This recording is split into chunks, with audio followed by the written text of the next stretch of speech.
I'm so lost without you. I know you were right. Fucking car!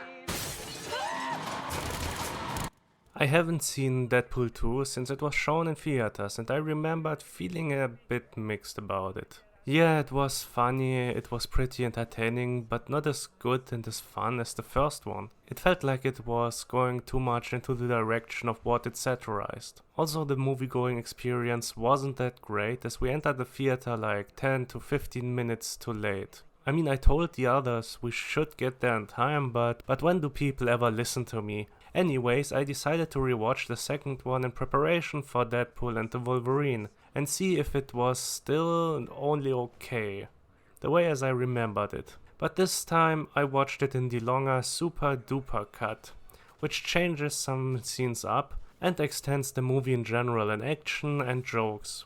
The last movies I watched, which weren't that good, in my memory still weren't that good when I rewatched them. But Deadpool 2 actually surprised me. The circumstances weren't that good for this rewatch. The weekend was very hot. I started the movie too late, so it would be a long night, and it was also longer than I thought. But I actually enjoyed it a lot. The movie is action-packed, and while there isn't any great action scene, the action is more than solid in general. It's bloody, it's ridiculous, and often also funny. Oh Dio! Oh Dio! Time out! Time out! Stop! Il sangue del cattivo proprio nell'occhio aperto! I don't know if some of the funnier jokes were part of this extended cut, but I appreciated the Saw 7 reference, to be honest, and they also mentioned the human centipede, and appropriately shit on it. But let's talk a bit about the plot. What is the movie even about? Wade Wilson is still going strong as a hitman. He kills bad guys, real bad guys, and he kills them in heaps. But one day one of them escapes, and when Wade returns home for his anniversary to meet with his girlfriend Vanessa, that escaped bad guy attacks the apartment just when Vanessa told him that she is ready for a baby. Vanessa does get killed during the attack, and Deadpool tries to end himself in a variety of ways. But due to his condition, he can't die, no matter what he does. Eventually, Colossus tries to help his friend and make him a trainee X-Men. During his first assignment, he gets into contact with a young mutant who gets mistreated and tortured in an orphanage. So Deadpool kills the nurse and gets sent into a mutant prison together with the boy. The two start to bond. Kind of. But then Cable, a killer from the future, enters the scene and wants to kill the young mutant who is called Fire Fist, and who will become a disturbed psycho in the future who will kill Cable's family. This sounds quite generic, but Deadpool manages to make this still entertaining. There are a lot of fun sequences, crude and lewd jokes, a lot of them actually, set their target below the belt. There are pop culture references, jabs against Marvel, DC comics and comic movies in general. While you can see some of the jokes already coming a mile away, the over-the-top execution still makes a lot of them feel fresh and exciting. It's been only a couple of years, and sure, the jokes are more lowbrow, but it's all pretty out there. The cast is also pretty good for the most part. The X-Force, even though most of them are short-lived, are a recognizable bunch. Terry Crews, Bill Skarsgård and Brad Pitt are some of the members, and the other cameos in this movie are also a lot of fun. Even though I didn't even recognize Alan Tudyk, the bigger roles are also well cast. I would have liked to see more of Zazie Beetz, though.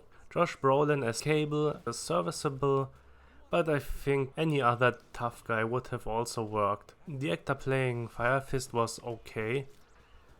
I forgot that he was from New Zealand, and he is okay, but also obnoxious at times. But that's just the role.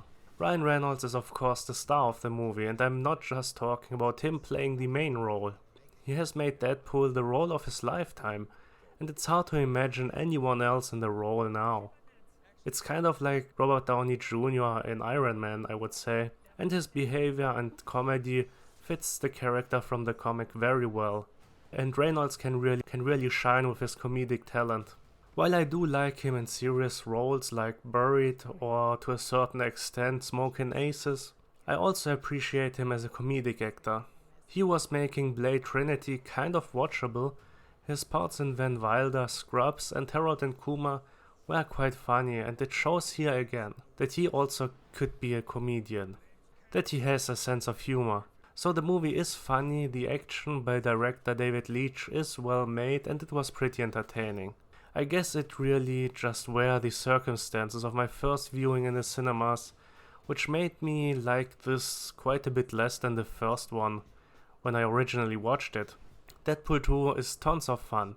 I had to laugh out loud a couple of times, the action was entertaining, the cast was fun, and while there are some weak moments, especially the ending, which is an absolute cop-out, I can deal with it, as the movie is overall so much fun, and usually also pokes fun at what is happening, which makes it a bit better.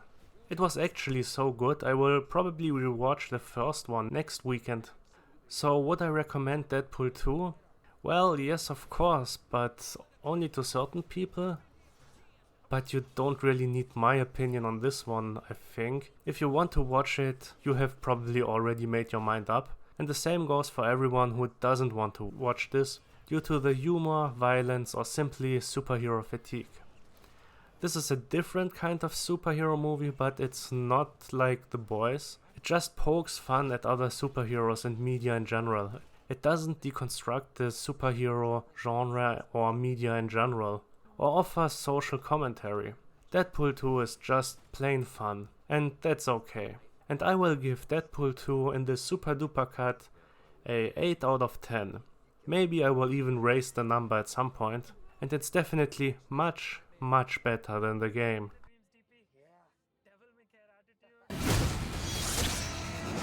Strong thighs. Beautiful girlfriend. Sorry I'm late. I was rounding up all the gluten in the world and launching into space where it can't not hurt us ever again. Kiss me like you miss me, Red.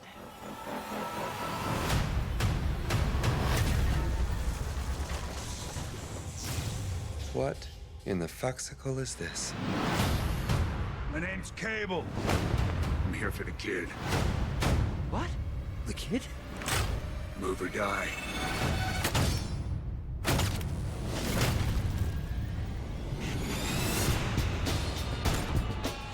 Kids give us a chance to be better than we used to be. He needs you. You're a lot smarter than I look. I ain't letting Cable kill this kid. But I can't do this alone. Can you speak up?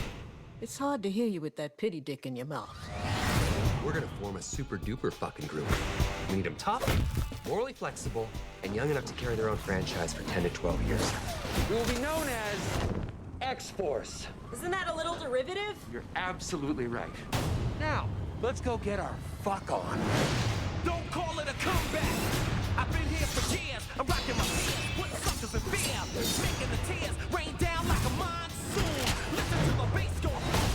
Tell me they got that in slow motion. Doing the right thing is messy. But if you want to fight for what's right, sometimes you have to fight dirty. And that is why Sisterhood of the Traveling Pants is pure pornography. Oh, God, I wish I finished college. It lives up to the hype, plus. Fuck it, they probably won't even make a 3. Yeah, why would they? Stop it, too. You killed it.